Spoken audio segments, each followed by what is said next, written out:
Ce samedi 9 juillet 2022, France 2 diffusait un nouveau numéro de Fort Boyard, dont il s'agit de la 20e saison.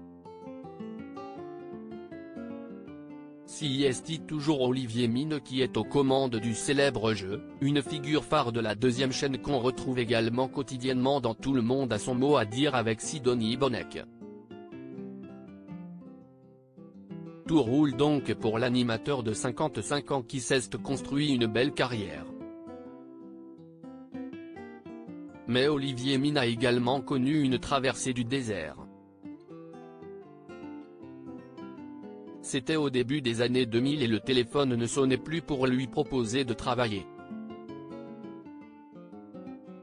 À cette époque, il a alors décidé de tout plaquer pour s'installer à Los Angeles, aux États-Unis. Si depuis, sa carrière a redécollé, Olivier Mine est tout de même resté vivre outre-Atlantique.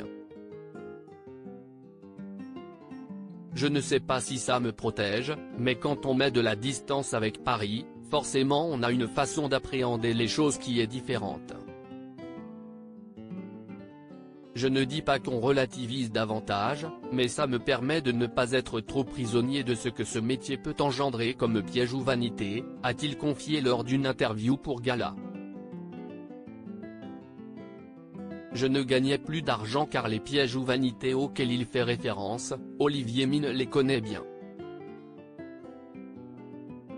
En 2021, pour Europe 1, il expliquait que le milieu de la télévision s'était révélé cruel parfois, et quelques rares fois très violent. Je me suis toujours méfié de la lumière. Il y a eu des moments où on me l'a retirée et fort heureusement, parce que j'avais toujours gardé à l'esprit qu'elle pouvait amener du malheur, je n'aille pas sombrer, se réjouissait. Reste que ce passage à vide a été compliqué, surtout financièrement. Je ne gagnais plus d'argent, ne pouvais plus payer mon loyer et ma bouffe, je voyais des gens autour de moi que je pensais être des amis et qui me tournaient le dos, se souvenait-il encore au micro de la station de radio.